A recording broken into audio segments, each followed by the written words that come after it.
Salut la compagnie, me revoici pour un nouvel update lecture. Je vous préviens d'office, j'ai envie de blablater un peu, donc voilà, je vais dire on va parler, mais je vais parler un peu, n'hésitez pas à me répondre dans les commentaires.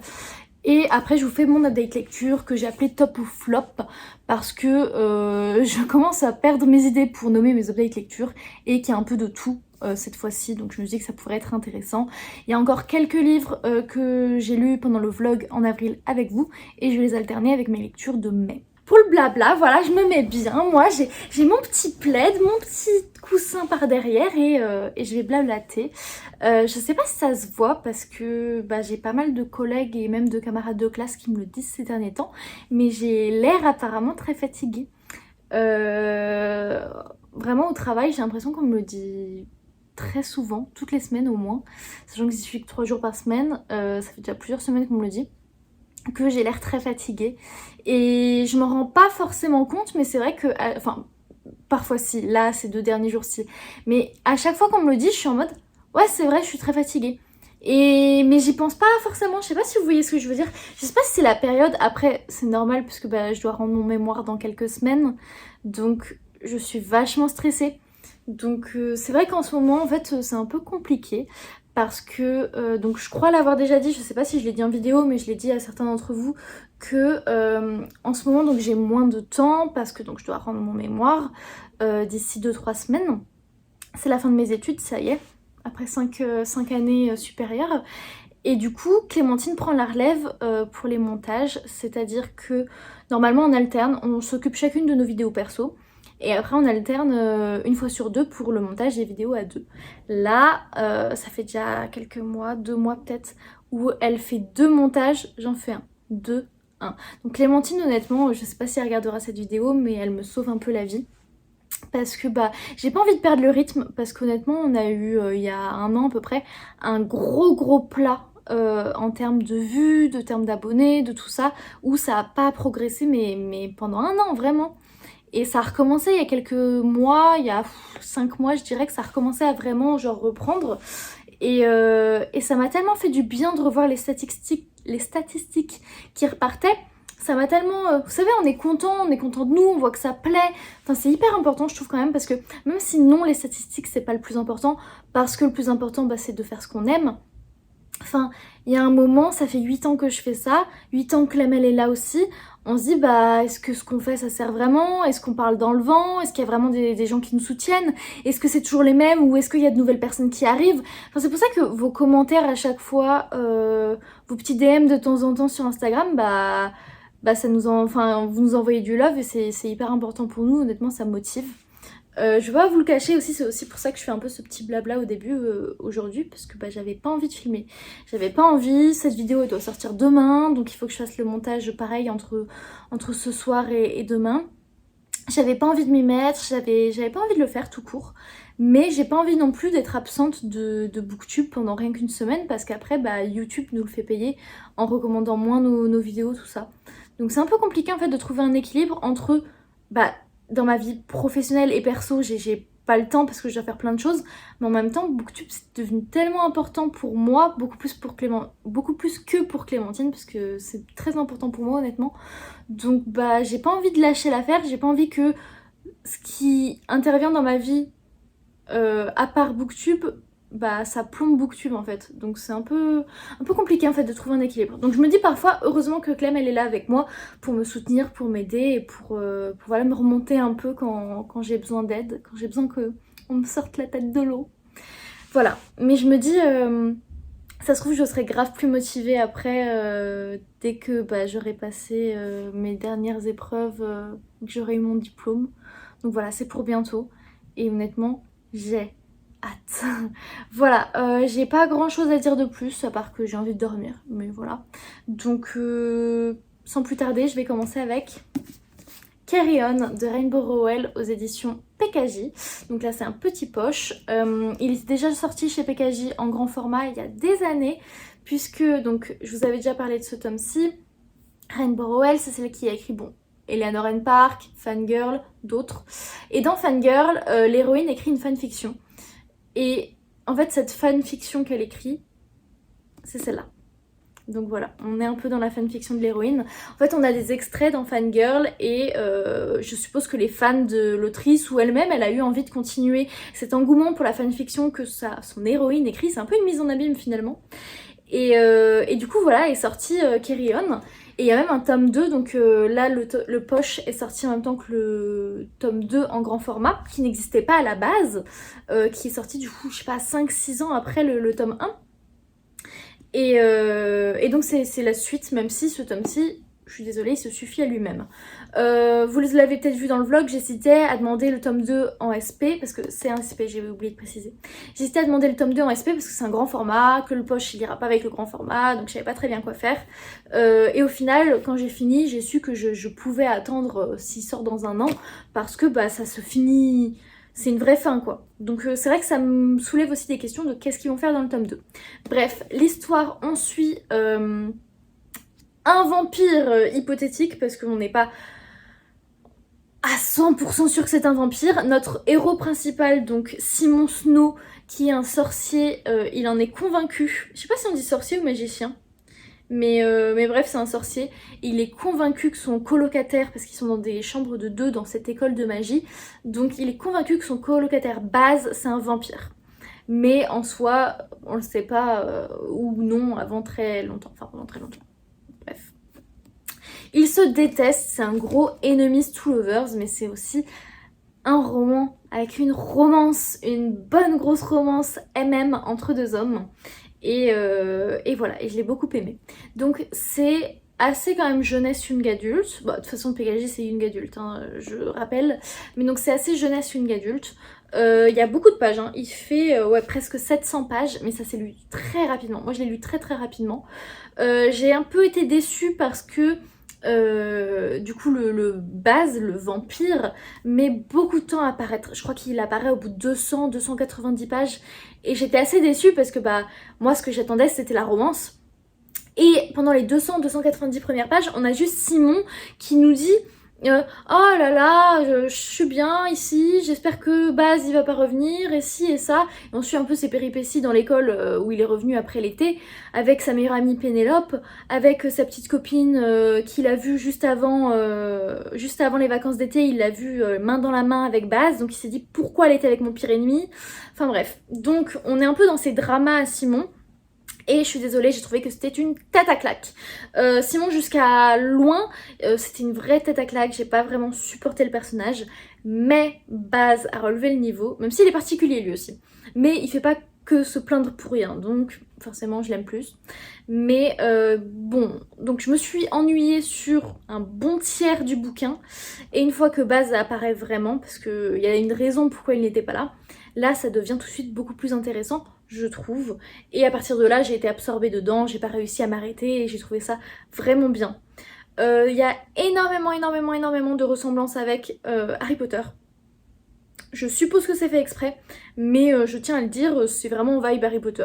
Si vous avez envie de lire en gros une romance entre Malfoy et Harry, c'est un peu ça quoi. Donc ça a quand même vachement relevé le niveau parce que bah, je me suis attachée à la romance qui démarre. Je dirais pas que c'est un slow burn non plus, mais c'est quand même un vrai hate to love.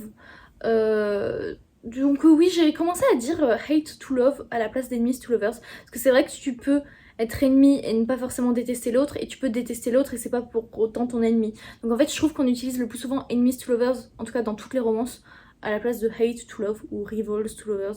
Là c'est du hate to love parce qu'ils sont pas vraiment ennemis en soi, c'est deux camarades de classe quoi. Donc voilà, c'était vachement sympa, on a un peu d'histoire d'amitié, tout ça, on a une intrigue, je dirais pas une quête, mais un peu style Harry Potter où on a un méchant, où on a des ci, des ça. Donc voilà, c'était très sympa, très addictif surtout, où vraiment j'ai eu besoin de le bouffer et de connaître la suite. Mais voilà, c'était pas non plus un coup de cœur ou quoi que ce soit parce que début beaucoup trop lent, mais quand même très sympa. J'ai lu Palisade Park, le premier tome, donc Yellow Flag de Maloria Cassie aux éditions Hugo Roman Poche. Les grands formats me plaisaient déjà, j'avais très envie de les acheter depuis un moment parce que c'est une trilogie avec des tomes avec des différents personnages à chaque fois. Mais quand les poches sont sorties, j'ai su qu'il me les fallait, je les trouve trop mignons. Donc voilà, j'ai quand même tardé avant de l'acheter, mais j'ai fini par le faire, je savais que je voudrais les lire. Il s'agit d'en gros de une nouvelle résidence donc qui vient d'être construite et du coup plein de gens emménagent dans cette résidence, logique, dans cet immeuble en fait, mais ils appellent ça un peu une résidence. Enfin il y a 3 immeubles en gros. Et du coup c'est un peu petit secret entre voisins. Honnêtement, je l'ai lu pour le challenge à table de mai où c'est il fallait un livre croustillant et là il n'y a pas plus croustillant, on est vraiment entre il a fait ci, tu crois, et puis la voisine qui t'écoute, et puis oh mon dieu, mais à qui est ce carton? Enfin bref, donc c'est vraiment petit secret entre voisins, cachotterie, voilà. C'était très sympa comme ambiance, honnêtement, c'est quelque chose qu'on voit pas non plus hyper souvent, donc très sympa à lire. Mais j'avais entendu tellement de bien de ce bouquin que je m'attendais à beaucoup plus. En fait, je pensais qu'il serait vraiment genre incroyable, coup de cœur, mais c'est juste une très bonne lecture. C'est pas quelque chose d'incroyable, c'est juste très bien. C'est mignonné, c'est sympa, mais c'est pas non plus, voilà, le livre du siècle, quoi. Donc là, on est dans une romance avec une nana qui déménage à l'autre bout du pays après que son mec l'ait trompée. Donc elle décide de partir parce qu'elle en a marre, voilà. Elle ouvre sa boutique de massage, donc je trouve, enfin son salon de massage, je trouve ça vraiment rare de voir une... c'est la première fois que je vois une héroïne en fait qui fait des massages, donc ça je trouve ça vachement bien, ça change. Et lui il est sauveteur en gros à la plage parce que c'est à Los Angeles je crois, ou Miami, c'est à Miami. Non, c'est à Los Angeles. Donc lui, voilà, il est maître nageur et elle a peur de l'eau. Donc c'est sympa, ça fait quelques thématiques tous les deux ensemble. Enfin, ça fait quelques idées de rapprochement, disons. Et voilà, après on découvre un peu tous les habitants de l'immeuble, tout ça, c'est sympa. On a même un petit plan au début, je pense pas que ça existe dans la version grand format, mais on a un petit plan de qui est qui et qui habite où et tout, donc c'est sympa. On va suivre 3 meilleures amies au masculin, mais je pense que les 3 du coup copines, enfin 2 qui sont déjà copines de base plus notre héroïne là, je pense que ça va être du coup les 3 personnages principaux qui iront avec les 3 potes mecs. Donc voilà, honnêtement ouais très sympa, très amour sain, un peu good vibe, mignon, voilà c'est très sympa. C'est un peu, je dirais pas Friends to Lovers, c'est un Stranger to Friends to Lovers, parce qu'en gros lui c'est un peu un mec qui aime coucher à droite à gauche, qui est sur des applis de rencontre, voilà, pour one night stand, donc pour des coups d'un soir. Et elle croit au grand amour et elle veut vraiment du sérieux sur une application. Et en fait, ils se rendent compte tous les deux qu'ils sont sur la même application et ils décident de se donner des conseils parce qu'ils sont pas d'accord l'un avec l'autre. Il pense lui que elle est trop sérieuse et elle pense que voilà, il est trop léger. Et du coup, il décide un peu de faire la manière de l'autre à chaque fois. Et du coup, vous voyez, en mode, il y a des dates avec d'autres personnes, blablabla. Voilà, voilà. Au suivant. J'ai lu la duologie, donc La fiancée avec l'amoureuse qui est le tome 2 de Kirakas aux éditions PKJ. Cette fois-ci, c'est du gifting, puisque j'étais passée dans leurs locaux et que je les avais eus en cadeau. Alors, comment vous dire, vous le savez déjà si vous avez vu le vlog, mais j'ai pas du tout aimé La fiancée, mais j'ai beaucoup aimé l'amoureuse, donc c'est hyper contradictoire. On est sur une romance où une nana, en fait, elle voit que c'est la favorite du roi. Le roi cherche potentiellement une femme et petit à petit, on comprend vite que c'est presque comme s'ils étaient fiancés, que tout le monde sait qu'elle va devenir la reine. Donc elle y croit, elle est contente, tout ça. Sauf que y a une famille en gros qui fuit le pays voisin et qui du coup vont se faire héberger par le roi. Et bah écoutez, l'héroïne, elle a un petit coup de cœur quand même pour l'étranger, un des hommes, un des frères. Et s'ensuit un triangle amoureux, où on a un peu d'intrigue politique, mais très peu quand même, et beaucoup de romances, de triangles, de qui j'aime, etc. Et d'affaires un peu à la cour en mode oui mais du coup je dois être capable de connaître le royaume et de ci et de ça, il y a tel gens de tel pays qui vont nous rejoindre et blablabla.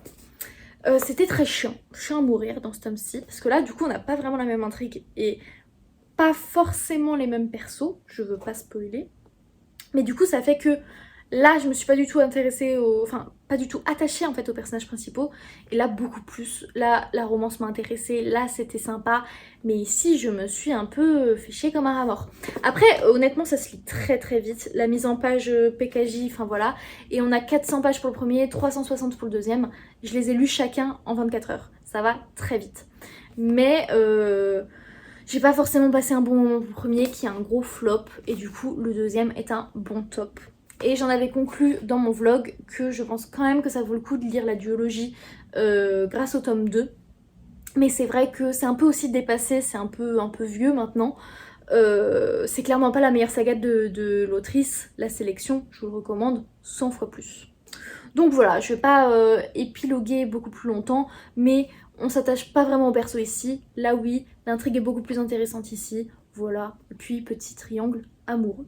J'ai lu B comme Book Boyfriend de Marie F. Flory aux éditions Hachette. Celui-ci, je vous l'ai présenté dans une vidéo avec Clem il y a pas si longtemps que ça et je vous avais dit waouh, le fait d'en parler, ça me donne trop envie de le lire, donc vas-y, c'est ma prochaine lecture. Chose que j'ai faite, ça a été ma prochaine lecture.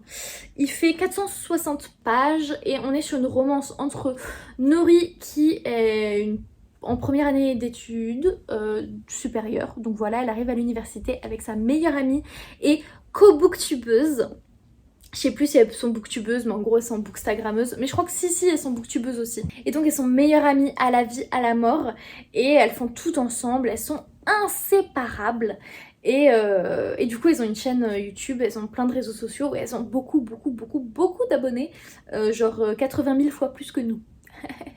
Voilà. Et en fait le mec, lui, ils étaient amis d'enfance en fait parce que leurs deux mères sont bah pareil, énormes copines, c'est les meilleures amies du monde. Et du coup, eux, ils se connaissent depuis qu'ils sont nés. Et quand ils étaient jeunes, genre 10 ans, ils avaient un crush l'un pour l'autre, mais en fait, ils se sont séparés parce que... Enfin, ils se sont perdus de vue parce que lui, il a déménagé. Et après, ils ne sont plus reparlés pendant des années, quoi, ou juste vite fait.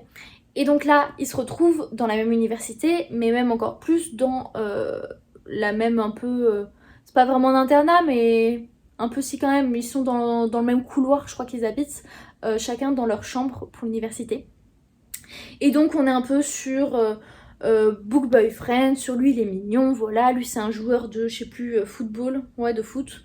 Et elle est plongée dans ses livres. Et en fait, je trouve que le pitch est génial. C'est un peu en mode meilleure amie d'enfance, seconde chance, amour de jeunesse aussi, avec une héroïne qui nous ressemble parce qu'elle aime lire, elle a du mal à se détacher des livres, tout ça. Et lui, c'est un peu le mec qui fait du football, qui est sexy, mais qui pense en même temps à ses études.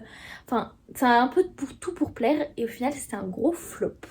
J'ai pas du tout accroché. Je trouvais que c'était... C'est français d'ailleurs, je crois. Hein. Et je trouvais que c'était beaucoup trop réaliste en fait dans la manière d'écrire, d'intrigue, tout ça. Ça faisait vraiment comme si je racontais la vie d'une de mes copines, quoi. Alors que bah quand je lis un roman, je veux un peu rêver. Je veux pas forcément qu'on me décrive exactement ce que la personne fait. Je veux pas savoir... Enfin, ça c'était trop réaliste. Ça m'a pas plu sur cet aspect-là. J'ai trouvé l'amitié entre les deux meilleures amies très toxique. Je me suis un peu reconnue dedans honnêtement parce que bah, j'ai été très complice avec Juliette dont je vous parle très souvent.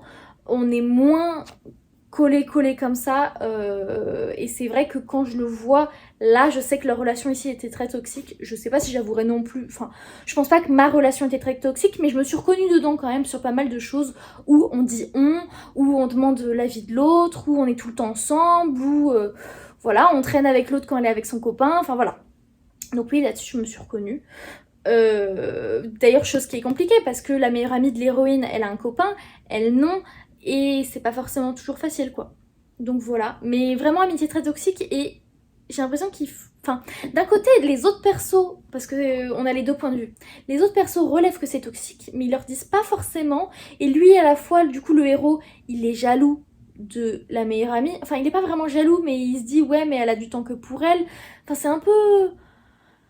trop réaliste et je sais pas, j'avais pas envie de voir ça, je trouvais pas ça intéressant, enfin ça m'a vraiment pas intéressée, pour le coup pas intéressée.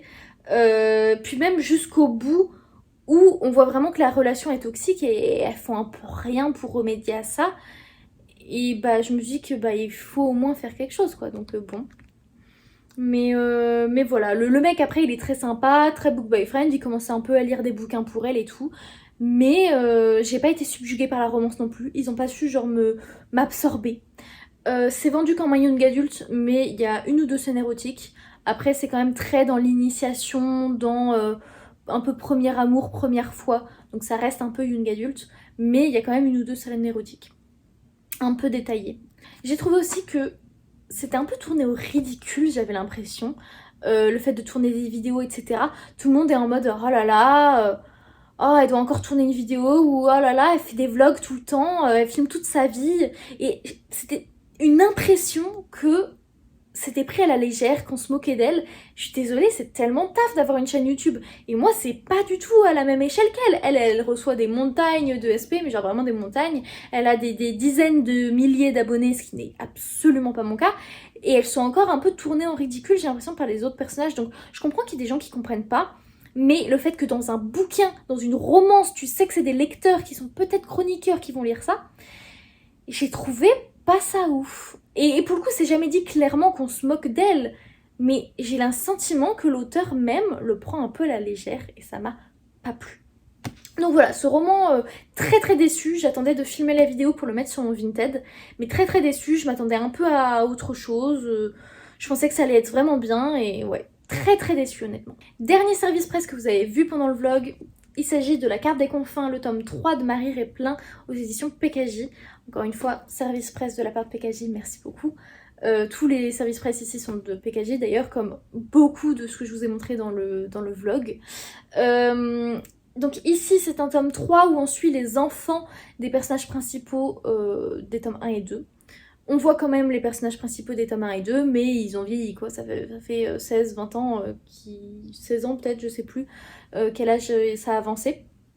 On commence où, en gros, du coup, ce sont deux jumeaux qu'ils ont eu comme enfants et ils ont des pouvoirs parce que, bah, du coup, la fille, l'héroïne, je sais plus comment elle s'appelle, Cassie ou Billy ou je sais plus comment elle s'appelle. Callie, j'étais pas très loin. Callie, Billy, non, Cassie et Billy. Ça fait Callie, je suis désolée. Et donc, Callie, elle avait les pouvoirs et du coup ça s'est transmis aux jumeaux et on leur propose en fait, est-ce que vous voulez rejoindre une école de magie, une école de sorcellerie, on vous apprendra à dominer tout ça. La fille dit oui et le garçon dit non. Donc le garçon il reste avec ses parents sur le navire, avec leur frère adoptif aussi, puisqu'ils ont un frère adoptif, et elle va apprendre la magie. Du coup on a une ellipse de 4 ans, une fois qu'elle a fini la formation et qu'elle va retourner sur le bateau avec ses parents. Si vous avez vu le vlog, vous avez vu qu'au bout de 100 pages, j'étais déjà en train de chialer. Littéralement, je me dis mais what, comment ça au bout de 100 pages on pleure? Donc c'était très émouvant comme moment, ça montre que ça m'a bien touchée. C'est vrai qu'au début j'étais un peu sceptique parce que bah encore un tome, il n'est pas censé exister, sachant qu'il y a déjà un préquel où ça se passe avant les tomes 1 et 2. J'étais en mode bon, Marie Réplin je t'adore, mais tu surfes un peu sur la vague là quand même. Et au final, j'ai trouvé que ce tome-ci était très très bien, aussi bien c'est sûr que les autres, même peut-être mieux que le deuxième tome, j'ai beaucoup aimé, je trouvais ça très intéressant, j'ai beaucoup aimé suivre les personnages qui sont plus jeunes, je dirais, que les héros des tomes 1 et 2, quand eux ils étaient jeunes. J'ai trouvé ça génial de les retrouver, mais c'est pas non plus fan base non plus, j'ai dit 2 fois non plus, c'est pas non plus une fan base. Il y a aussi une romance que j'ai vu venir dès le début et ça j'ai trop aimé. On voit un peu des relations toxiques, de l'amitié, des découvertes, une quête, enfin perte d'espoir, magie, il se passe plein de choses. Alors qu'il est assez court quand même, hein, il fait 440 pages quand même. Mais vraiment très très bonne lecture, j'ai été à fond dedans, j'ai lu assez rapidement. Et ouais, j'ai été très emballée et j'ai adoré le suivre. Voilà, donc gros top. Et je vous recommande à fond la saga de La Carte des Confins. Je sais que c'est un peu qui tout double chez les gens parce qu'il y en a plein qui n'ont pas aimé la plume principalement, je crois. Je suis désolée, même j'ai beau être en édition, je ne fais pas énormément attention à la plume. Donc je ne suis peut-être pas le meilleur juge pour ça. Surtout que je n'imagine pas les choses, je pense que c'est ça qui bloque surtout. Si c'est mal décrit, bah je peux pas le savoir vu que je n'imagine pas. Donc voilà, c'est un peu qui tout double, je préfère vous prévenir. Et dernier roman de cette update lecture, il s'agit de Soulbreaker, le tome 2 de Troublemaker d'Alfreda Inouye aux éditions Hugo Roman. Alors ce roman, mais qu'est-ce que je l'attendais, parce que ça a été un énorme coup de cœur sur Troublemaker et je voulais absolument le tome 2, enfin le spin-off, parce que ce sont des personnages différents. Donc dans Troublemaker, on suivait un tueur à gages, on va dire, mais c'est pas vraiment un tueur à gages, et une infirmière qui sont voisins et qui se retrouvent un peu destin entremêlés. Et là, on suit une nana qui a été alcoolique, qui va aux alcooliques anonymes, voilà, qui se remet, qui a vécu beaucoup de choses dans son adolescence qui sont vraiment pas faciles, et un mec qui est le grand frère de la nouvelle amie de la fille, qui veut pas du tout que sa sœur soit amie avec cette fille qui semble avoir de mauvaises relations et tout. Et on voit que leurs passés sont un peu entremêlés. Voilà, c'est le meilleur résumé que je puisse vous faire. Donc on parle de pas mal de choses comme la drogue, l'alcool, être accro, avoir de mauvais parents, les combats illégaux, les paris, voilà, on parle de pas mal de choses. Univers un peu sombre, mais pareil, c'est pas une romance toxique, ça l'est pas non plus dans Troublemaker, ce sont pas des darks, mais voilà, c'est assez sombre. Il y a quand même des trigger warnings au début. Et voilà. J'ai été un peu déçue. Donc ça a été une très bonne lecture, c'est un top, je préfère vous le dire dès le début, ne pensez pas que ce n'est pas le cas. Mais j'ai été déçue parce que ce n'est pas au même niveau que Troublemaker. La romance surtout m'a déçue parce que sinon c'est très bien écrit. Il fait d'ailleurs, j'adore vous donner les nombres de pages. Il fait 450 pages, c'est très bien écrit, j'adore Alfreda Inouye, maintenant je me questionne même plus, j'achète tous ses romans. Mais la romance m'a pas forcément convaincue parce que je trouve que ils sont vraiment un soutien l'un pour l'autre, ils ont besoin de l'un pour l'autre, ils sont attirés sexuellement l'un pour l'autre, mais je vois pas d'amour. Je n'ai pas vu l'amour naître, je n'ai pas vu comment il arrivait, parce que c'est un vrai hate to love, pour le coup, ils se détestent vraiment au début, lui il veut pas la voir, elle sent pas les steaks, elle est la meuf sur sa moto où elle est en mode mais personne me fera rien frérot, je suis là, meuf badass, et lui il est vraiment en mode mais dégage de là, je veux pas te voir, enfin bref. Mauvaise ambiance dès le début, on est un gros hate to love. Et puis du coup l'héroïne elle se fait la sœur du héros comme amie, qui est adorable, trop trop mignonne. On voit même du coup le héros du tome 1 qui intervient vers le dernier tiers. Et je suis trop contente de le retrouver. Voilà. Et du coup, je crois que ça se passe un peu en parallèle que de la fin de Troublemaker, il me semble, si mes souvenirs sont bons. J'ai trouvé ça très très intéressant, que ce soit sur tout ce qui est un peu alcoolique anonyme et puis même la vie des héros qui est très touchante. J'avais déjà beaucoup aimé Mad Love de l'autrice, où pareil c'est des héros qui ont eu un passé touchant. Après c'est différent parce que c'est un bullies to lovers honnêtement, donc c'est pas forcément pareil. Mais, enfin je parle de Mad Love, hein, pas de soucis, ça c'est pas un bullies to lovers. Mais on voit que l'autrice aime bien les univers un peu sombres, un peu... Voilà, on y est. Alors qu'elle écrit aussi des romances de Noël, hein. Tout est son contraire. Mais voilà, je saurais pas honnêtement trop quoi vous dire parce que j'ai plus mes notes maintenant que c'est sur mon téléphone hein, à chaque fois, alors que pourtant je les écris, hein, mais je ne peux pas y accéder. Donc univers très bien maîtrisé, écriture super. En fait ce qui me manquait c'est plus la romance. Et pour le coup il y a des vrais rebondissements, il y a des vrais dramas, enfin il se passe plein de choses. Donc je vous recommande fortement Troublemaker et Soulbreaker. Surtout si vous aimez un peu tout ce qui est sombre, dark et tout, même si c'est pas de la dark romance. Mais un morceau de moi est quand même déçu parce que je l'attendais tellement. Vraiment, je l'attendais et j'en attendais beaucoup.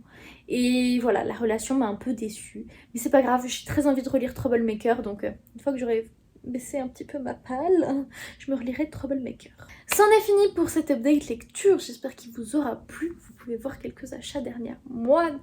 Voilà, regardez ma belle bibliothèque pendant que je vous parlais de mes lectures et de voilà, que je papotais aussi au début. J'espère que cette vidéo vous aura plu. Moi je vais me dépêcher de la monter pour que tout soit prêt pour demain. En attendant, vous pouvez mettre un petit pouce en l'air, un commentaire et surtout vous abonner à nous. Je vous souhaite de joyeuses lectures et je vous dis à bientôt. Ciao.